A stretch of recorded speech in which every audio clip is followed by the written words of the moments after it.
Shemo Echad.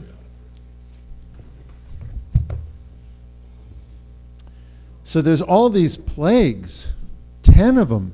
There's, when you spill out the wine for each one of them, there's the blood, there's the cattle plague, there's the hail, the locusts, the darkness, the what's that? And there's frogs as well. There's and then the death of the firstborn. There's all of these plagues, and you can get caught up in the plagues and miss the story of what's going on. We have a story that almost never happens.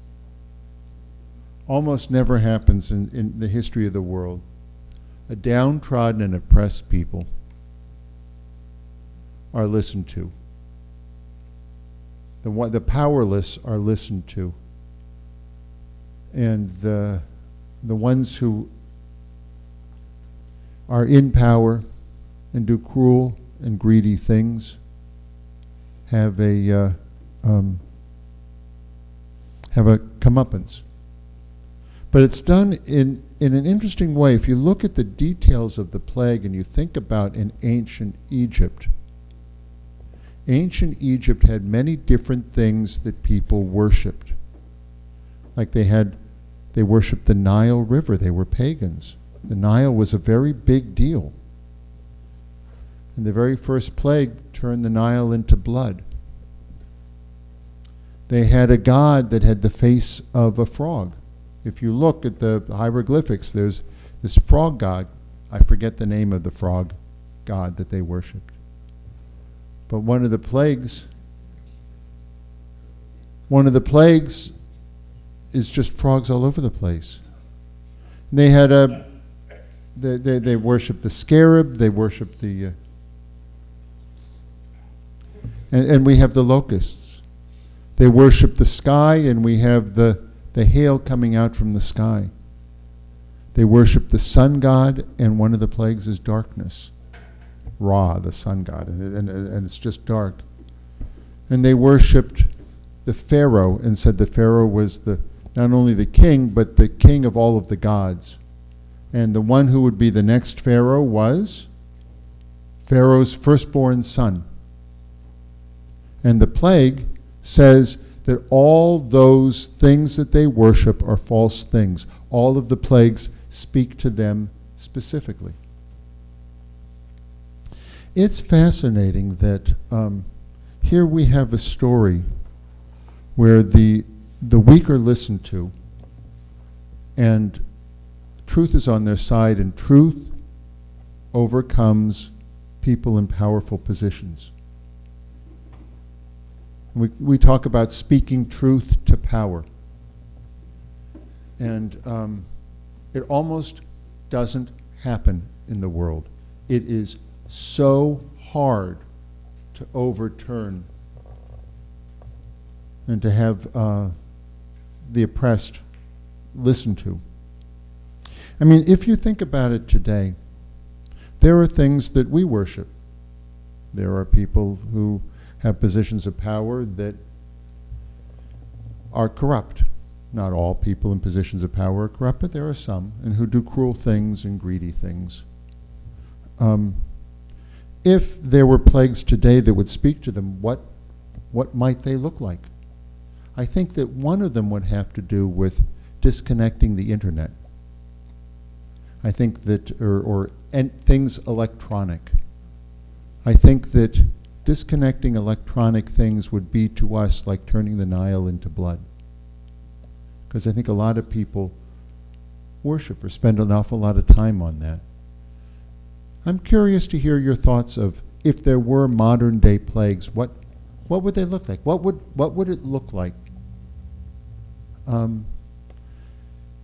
Plagues are probably the most dramatic way to have the people who are oppressed listened to, and to have, order restored and decency restored. But there are other ways, and on one level, they're no less miraculous. This story, the story that we read about and have for every year, says it doesn't matter what position you hold in society, your voice matters, and your life matters, and your dignity matters. And this story was an inspiration for generations upon generations upon generations of people. In America, guess which story was told when labor unions were starting up? And guess who told this story? Jews. And they talked about the underclasses and listening to the oppression. And they didn't do it through hail coming down, but they spoke out and they said, we're powerful. We're the workers. We're powerful. We have a say. You can't just take us for granted. You can't just oppress us. When there was a movement in America to say that slavery is no longer relevant, guess which stories they told? The same story. They told this same story, and the songs are based on this story. And it motivated a whole country. When we talk about civil rights, when we talk about gay rights, when we talk about women's rights, guess which story comes up again and again and again? It's this story. It's powerful. It's a powerful, powerful story, and it motivates us not only to speak out and to stand up for dignity, to speak truth to power in a very dramatic way, but also in not so dramatic ways. On Martin Luther King Day, we rented a bus, and we went to visit some locations where the needy go to get their needs met. And we called it the Shema Tour, which means listening. And we go to listen to hear who is crying out, and we go to see what things we can do to be helpful. And in many ways, it is a modern day retelling of the story. It says that the people without power in our midst have a right to have dignity, to be listened to give them hope. And we were there. And we talked with many of the people who live in the north end of Hartford. I don't know if you would have had any other opportunities to do that, to sit down and to talk with people about their lives and your lives. And we listened, and that in and of itself, just listening to them, gave them dignity. We did this in such a way, and everybody took a role. Everybody did something. Someone made sure that everyone was on the bus. We had an 11-year-old boy collect up the money to make sure that we could pay for the bus. And it was wonderful to hear him say, you know, this bus cost us $550 and we don't have enough yet. I'm going to stand outside the door, and if you want to put any more money in, I'll be standing right there. And this kid, cute, adorable kid, with a smile on his face. Someone wrote a thank you note to the first location, the second location, the third location. We coordinated the meeting afterwards. I'm just going to read you the thank you note. I got a copy of it. The thank you note that we sent to the first location, the Walk in the Light Church of God, to Archbishop Dexter Burke, who he and his church welcomed us so warmly. This was written by Dr. Rick Miller. Dear Archbishop Burke, on behalf of Temple Beth Hillel, I'd like to express our deepest gratitude for allowing us to celebrate Martin Luther King Day with you and your congregation. Hearing Deshaun Chapman, a little boy, recite the words of King's speech from memory. From memory, he got up and he said the I Have a Dream speech. And singing the songs of nonviolent protest from the 50s and 60s, with people who lived through it or were impacted by it was quite moving. You are blessed with a number of people with beautiful voices. What you and your congregation have been able to do to help domestic violence victims and others who are down and out with very limited resources is humbling. It was helpful for several of us to talk directly with your people about your needs and to see your special hideaway for domestic abuse victims. Whether we vote next week to focus our main energy on finding ways to be helpful to you in your mission to help others, or choose one of the other choices, I hope that we as a congregation will be able to continue a relationship with you and your good works.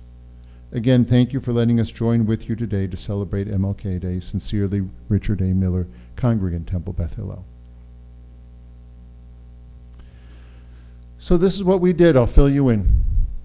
We had a meeting afterwards last Sunday.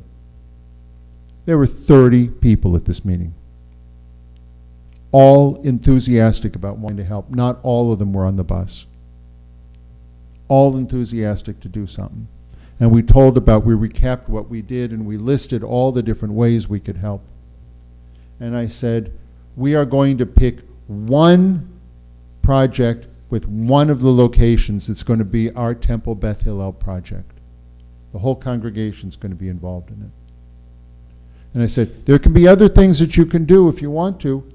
Maybe a group in the, maybe the religious school wants to do a different thing. That's fine. They have to help with the main project first, and then they can do whatever they want. If someone wants to volunteer at the animal shelter, as some people did, great. But we're going to pick one thing and vote on it, and we're all going to support it.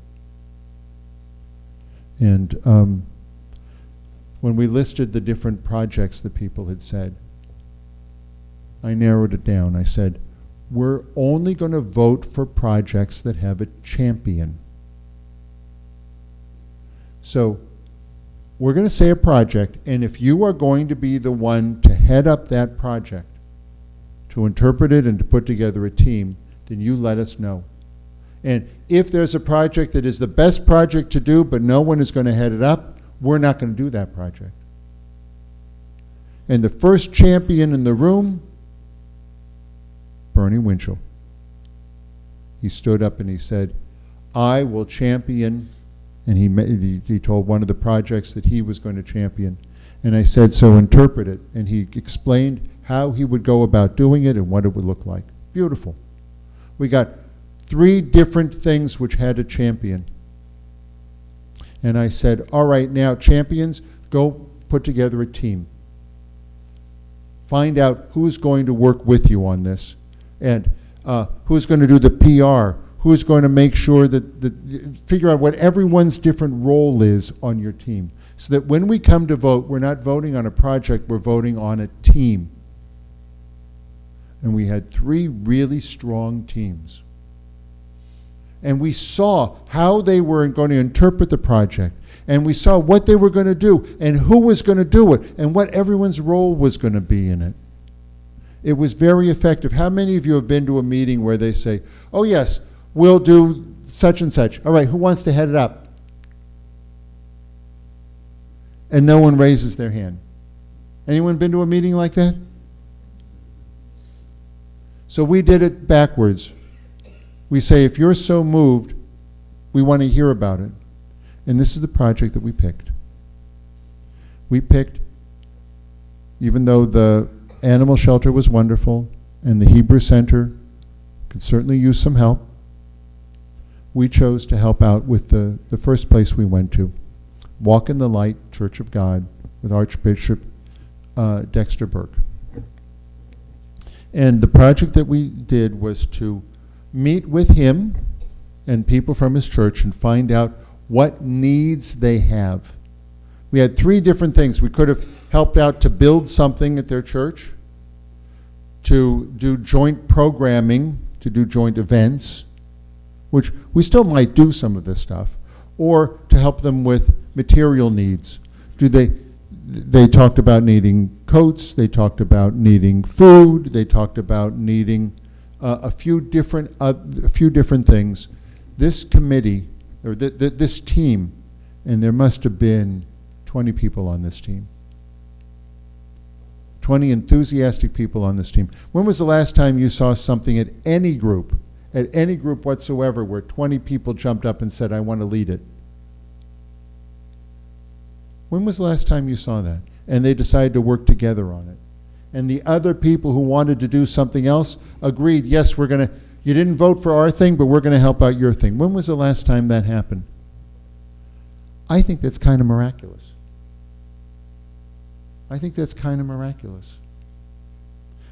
So I went with the Archbishop Dexter Burke. I went with him today to that food warehouse way up in Northampton area, the one we went to on the Shema tour a few years ago. And he was rather blown away. And he came back with a whole carload full of food. And we had a lovely talk, because it's an hour up and an hour back. We're going to meet not this Sunday, but next Sunday at noon. And the Reverend's going to, what's that? At 11:45. We're going to meet not this Sunday, but next. And the Archbishop will be there as well. And we'll talk about ways to be most helpful. And that whole team of people will be there, and you want to be a part of it, because that's what it means to be a member of Temple Beth Hillel. That's what it means in the year 2020. This is what it means to be a member of Temple Beth Hillel, to help out with this project. And this is, in some ways, what it means to retell the Passover story in our day. You'll come, you'll hear what's doing, and you'll find some way to help, because everyone is going to help on some level. This is a whole congregational project.